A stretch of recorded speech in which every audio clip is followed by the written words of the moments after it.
Schizophrenia একটি বড় ধরনের মানসিক রোগ। এটা আমাদের জনগোষ্ঠীর একটা বিশাল অংশ এই রোগে ভুগে।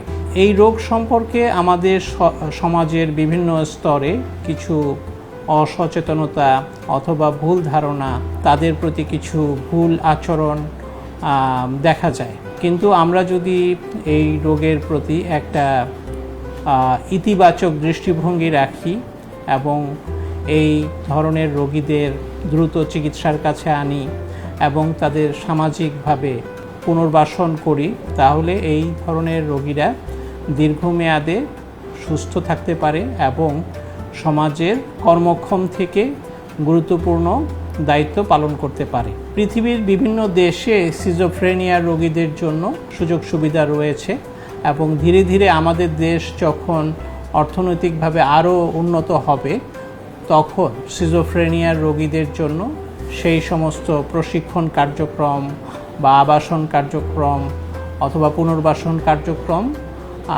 আমরা চালু করতে পারি। সামাজিক দৃষ্টিভঙ্গির পরিবর্তন করতে হবে, তাহলে 24শে মে আমরা যে বিশ্ব সিজোফ্রেনিয়া সচেতনতা দিবস পালন করছি, সেই দিবস পালনটি সার্থক হবে।